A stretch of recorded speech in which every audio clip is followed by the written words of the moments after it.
você já falou da escola e tal, mas aí agora eu quero falar do nível igreja, como a gente está entre irmãos aqui, né? Que também a gente passei por uma experiência também que eu fiquei chocado, porque eu não imaginava que em uma das reuniões aqui na igreja, a Hélida filmou o Theo. E nesse dia, como não teve escolinha, ele estava aqui com a gente no salão principal. E na hora do louvor, ele pulando, batendo palma, fazendo as coisas que ele faz, né? Que parte é estereotipia, parte dançando. É a forma dele se expressar, que ele bate muito palma, fala muito entendeu? E os irmãos, assim, do lado dele, batendo palma com ele, brincando com ele. E aí depois tem esse videozinho como quem não quer nada, tipo, uma rotina. Aline, se você tinha que ver a quantidade de mensagens que a gente recebeu perguntando aonde era essa igreja inclusiva. Eu falei, não. É possível isso. Eu falei, não. Eu falei, como assim?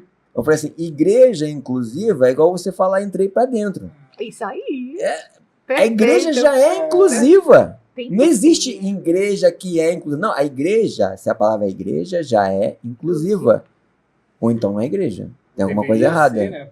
Ou então a gente vai precisar pensar. Sim, aí eu comecei a ver uma realidade que eu não imaginava que existia. Que era de pessoas se afastando da igreja, se afastando do convívio com os irmãos, por sofrer muito preconceito, aqueles olhares tortos, torcer nariz. E 99%, só colocando 99% porque eu quero ser bonzinho. Vem de adulto, não é das crianças da igreja. Sim, é de adulto. São de adultos. Entendeu? Então, assim, é um negócio que... Eu ouvi um pastor falando uma vez, um negócio que eu achei interessante pra caramba. Que ele falou que tinha uma moça com um filho que era autista que fazia muito barulho durante a reunião. E ele não conseguia ficar na escolinha com as crianças, fazia muito barulho. Aí ela deixou de ir. Olha. Muita gente olhando, aquela coisa assim e tal, aquilo outro. Aí ele foi lá, percebeu, foi lá atrás dela. Entendeu? Faz tempo que eu não vejo a senhora lá, o que houve? Não, que eu percebi que meu filho estava incomodando muito, estava atrapalhando suas pregações. Ele, não atrapalha em nada. Isso. Não, mas as pessoas, não, deixa as pessoas comigo. Isso aí. Esse domingo eu quero a senhora lá, entendeu? Com ele. Isso. Entendeu? Mas depois que eu tive essa experiência, que a gente teve essa experiência, que a apostola me mostrou, eu percebi que isso não é uma realidade. Não. Assim como as escolas, tão quanto, ou até pior, as igrejas estão completamente despreparadas para receber essas crianças, esses adultos, entendeu? Autistas. Isso aí. Entendeu? Isso aí. Que aí você não tem uma sala de regulação, você tem uma sala de acolhimento, entendeu? As próprias professoras, que já não são professoras, né, são voluntários no Ministério Infantil, não tem ideia como agir, entendeu? Então, assim, é uma situação que quando a gente se deparou, eu falei assim, caramba, para você ter noção, Aline, isso gerou convites para ele ir em igrejas falar sobre. Olha isso. E isso tudo acontecendo, eu sou assim. Deveria ser comum, né? Tipo assim, por que tanta estranheza? Exatamente. Por que tanta estranheza? Isso deveria ser comum, isso deveria ser nossa rotina. Só para dar uma pitada de polêmica no nosso podcast. Tem que ter mão pros cortes. A igreja, né, não está habituada a receber esse diferente. E quando eu falo do diferente, eu não estou falando só da criança com autismo. Exatamente. Eu estou falando do diferente. Tudo diferente. Tudo que é diferente causa uma certa estranheza, Quer ver um exemplo? Homens geralmente usam cabelo curto. Chega um homem de cabelo grande. Todo mundo já... Mulheres geralmente usam cabelo comprido. Chega uma mulher de cabelo curtinho, tipo Ou careca. Ou careca. Agora tá na moda. Já se arruma na cadeira assim, né? Isso, já dá um negócio. Já pensa, tem que orar, tem que se converter. Que tá vamos pregar para essa pessoa aí. Se raspar de um lado, então, pra pessoa até se benze. Exatamente. Brincadeira, gente. Eu ia perder a piada. For roxo, que é isso? Mas a igreja não está acostumada com esse diferente. Quer ver um exemplo? Um outro exemplo simples. Uma pessoa que está um pouco acima do peso, ou bastante acima do peso. Vai passar assim na fila, né? Ou se ele é magrinho demais. Entende? Destoou um pouquinho daquilo que é comum. Acabou-se, todo mundo já, entende?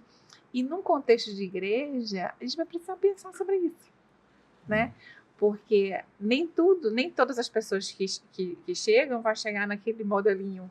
Sim. E a gente precisa estar aberto para todos. Jesus veio para todos. Exatamente. Para todos. Pro gordinho, pro magrinho, pro que pula, pro que não pula. Ele veio para todos. Para todos. E a gente precisa, e a igreja, né, precisa, e aí a gente se inclui, lógico, tá com o coração aberto para esse que não é comum. Parece que não é igual a todo mundo. E aí já não estou mais falando da criança com auditivo, estou falando do diferente como um todo, né? Sim.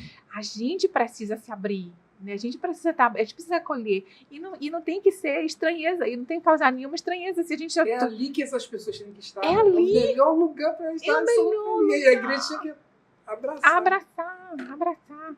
Mas a gente está caminhando, viu? Eu acho que a gente já melhorou. Sim. Eu acho que a gente já saiu do lugar. Porque agora a gente já vê as crianças, as igrejas já começando a conversar, né, sobre esse tema.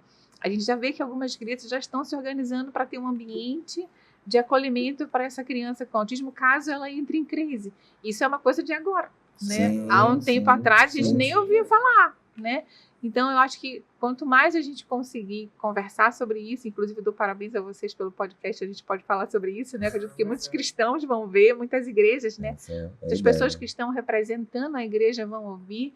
E até então não tinha pensado, porque não tinha pensado, né? E a partir de agora, certamente vão se movimentar nessa direção, que é o que a gente espera. Aí, por exemplo, uma líder de ministério infantil, ou até um pastor mesmo, pastor adjunto, não sei, identificou isso, que na igreja tem X autistas.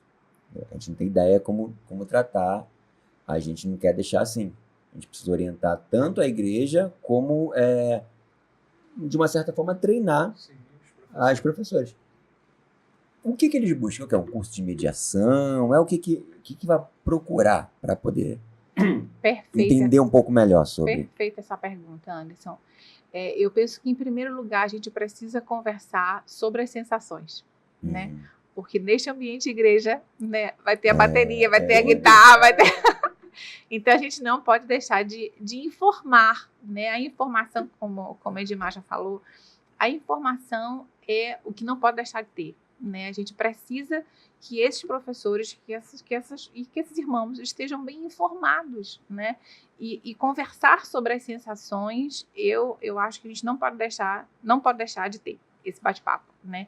Como que acolhe, como é que a gente pode, de certa forma, preservar essa criança de estar ainda mais exposta ao desconforto, né? Então, tem toda uma conversa que a gente pode ter. E aí, de acordo com o que essa criança vai apresentando, a gente pode direcionar um pouco melhor, né? Então, por exemplo, a terapeuta ocupacional especializada em integração sensorial vai poder conversar sobre as sensações, né? De repente, no meio da igreja, tem uma psicóloga que vai poder conversar sobre comportamento. Então, assim, aproveita, né, esses especialistas que estão ali no meio da igreja. Bota essa turma para falar. Ou então sempre tem alguém que conhece alguém, né? Ou alguém que conhece alguém, né? Ou alguém que conhece alguém. Agora, não, a gente... Mas também não dá para ser naquela de, não, tem boa vontade, ficar só na boa vontade, né? Isso aí. E né? fazer as coisas que acha que tá fazendo direito. Talvez piore até. Isso aí. Ou aquele irmãozinho que viu um filme ou que leu um livro e agora ele se acha filme, capacitado então, para. Não, eu vi.